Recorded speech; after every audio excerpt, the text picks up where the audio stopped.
Hola, ¿qué tal? Mi nombre es Ana Sofía Pedro Domínguez, estudiante de Bioingeniería de la Universidad Autónoma de Baja California, y el tema a tratar hoy es violencia de género, en la actualidad.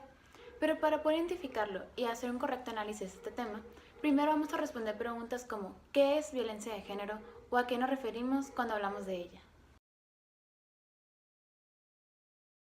El concepto de violencia de género en muchas legislaciones se reduce a la violencia ejercida hacia las mujeres, pero es mucho más complejo que eso. Este tipo de violencia incluye las prácticas de dominación, incluyendo las amenazas y la privación arbitraria de las libertades políticas y civiles, independientemente del ámbito en el que suceda.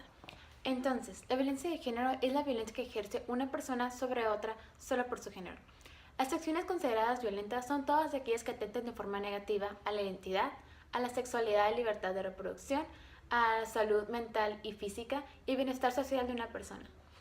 Este tipo de violencia ha sido y sigue siendo una de las manifestaciones más claras que existe de subordinación, desigualdad y relaciones de poder entre los distintos géneros que existe en nuestra sociedad.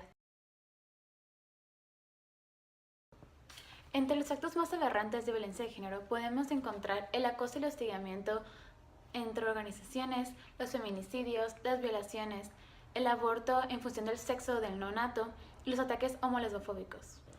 Ahora, para un análisis más completo y actualizado del tema, se realizaron dos entrevistas a dos miembros del entorno escolar, en este caso a un docente y un alumno, para conocer su percepción y postura acerca de la violencia de género.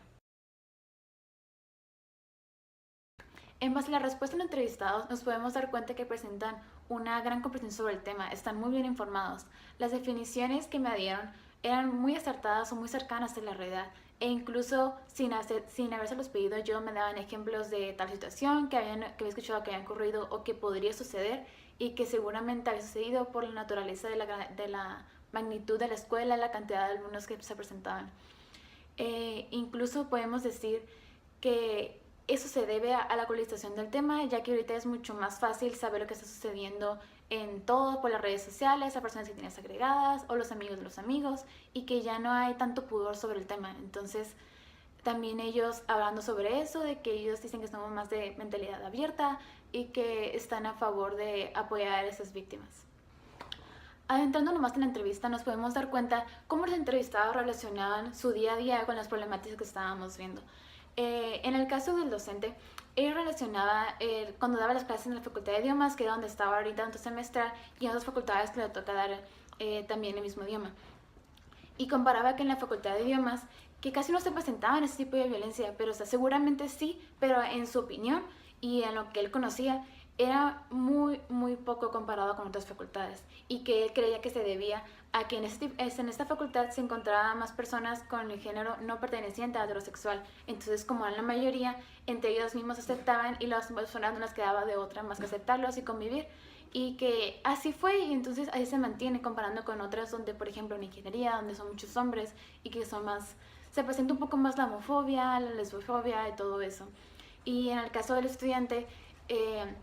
él comentaba de que en sí casi no le había tocado en carne propia vivirlo, porque pues él no es, ni sus amigos, pero que sí le había tocado apoyar a una que otra persona como un conocido o algo así, que él comentaba de que sí se presentan estas facultades, que igual en algo menor, pero que sí sucede. Ambos miembros pertenecientes al entorno escolar supieron las diferencias entre la homofobia, feminicidio y lesbofobia. Incluso entramos en un pequeño debate, como, era no debate, pero un poco de discusión, porque había alguna duda entre la diferencia entre homofobia y lesbofobia, porque de hecho ambos pensaban de que era simplemente lo mismo homofobia y por qué se llegaba a término endofobia. Pero incluso el docente dijo de que como homo podías referirte de latina a hombre, lesbofobia se refería exactamente a las mujeres que eran lesbianas, pero sí sabían que era, entonces se puede decir que tiene una muy buena conversación sobre el tema, y ambos estaban conscientes de que todos estos tres términos son ejemplos de violencia de género, que aunque no le dijeron literalmente, podemos decir que está implícito, ya que con los ejemplos y la forma del debate y todo como se estuvo desarrollando todo sobre la entrevista, podemos concluir de que sí estaban conscientes. En conclusión, considero importante hablar de violencia de género en nuestro entorno escolar, ya que la mayoría podemos definir e ejemplificar casos mediante amigos o las noticias, pero no sabemos cómo tratarlo o cuál es la mejor manera de hacerlo. Y creo que mediante el uso de campañas esto puede cambiar. siendo la primera una campaña de concientización, haciendo enfoque en los efectos que pueden presentar las víctimas, que puede ir bajo autoestima a otra serie de problemas que pueden llegar hasta la muerte. La segunda siendo una campaña de prevención, haciendo hincapié en un sistema de señales de alerta para que la víctima pueda comparar su situación y así pueda asistir a grupos u organizaciones que también se deben promover para que ahí le brindan el apoyo que necesite. Creo que la pieza clave en esto sería redes sociales, ya sea mediante la página principal o SEO o servicio social o cualquiera de esa manera. Y esto es debido a la edad del cuerpo estudiantil y el fácil acceso y que es gratuito.